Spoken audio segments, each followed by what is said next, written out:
first thing you need to know is that the folks on your list are not actually customers yet if they haven't bought anything.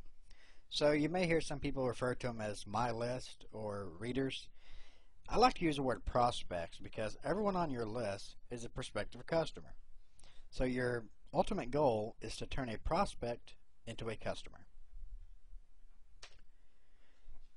The very first thing you need to decide before you write anything is, what do you want to accomplish with the email? Do you want to get the prospects to sign up for something? Do you want to sell a product or service? Do you want the prospect to tell their friends about your services or a specific website? Remember, find out exactly what you want the email to accomplish. What do you want them to do? And then next, see the email from the prospect's point of view.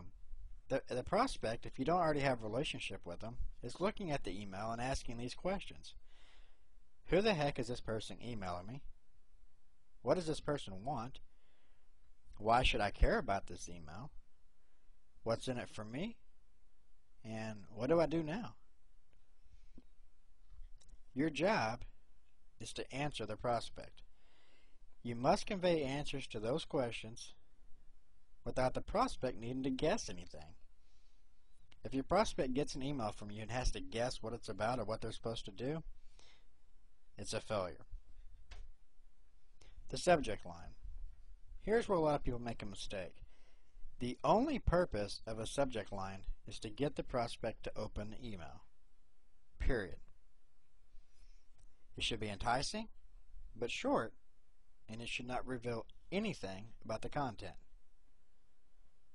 The subject line should be benefit-oriented and entice the prospect to find out what's in it for me.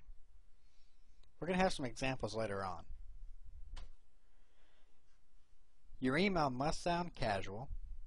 You want to act like you're emailing a good friend or a buddy. Use conversational tones. Don't use proper voice. And most importantly, always act like the email is intended for just that person, the prospect. Use words like you or their first name. Don't use words like my list or all of my customers or everyone. And don't be pitchy in the opening. Keep it short and to the point. Your content should be relevant to what you want them to do. Don't go off topic. Remember, the only job of the email is to get them to click a link, not to explain everything to them. You can use bullet points to hint about the product or service, but don't reveal too much. Use subheadings to break up long copy. Nobody wants to read 4 paragraphs of copy, so use subheadings that breaks it up into smaller sections. And use phrases like why, as I said, and guess what, etc. to entice the prospect to read on. You don't want them getting bored and closing your email. The action. Remember, what specifically do you want the prospect to do? Why should they take that action? Why should they take that action right now?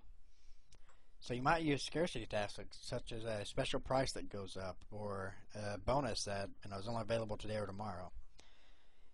And then you want to tell the prospect exactly what to do.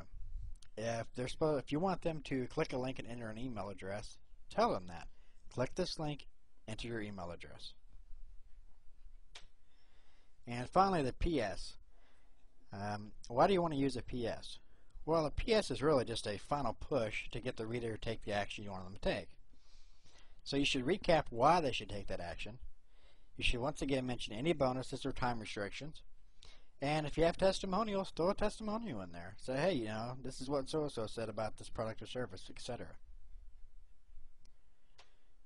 Now here's some subject line examples. And you'll notice the first one, Bob, how to make $1 million. Well, it's not believable.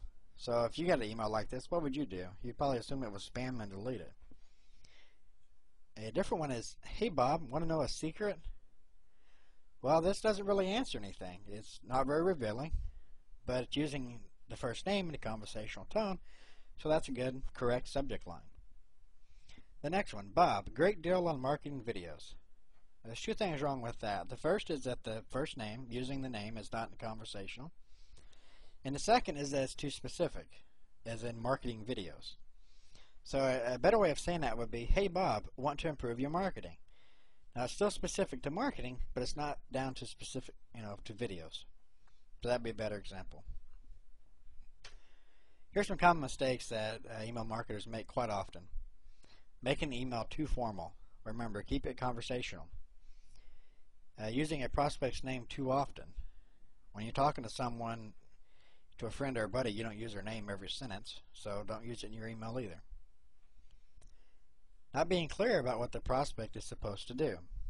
Remember, you need to tell them they need to know exactly what they're supposed to do.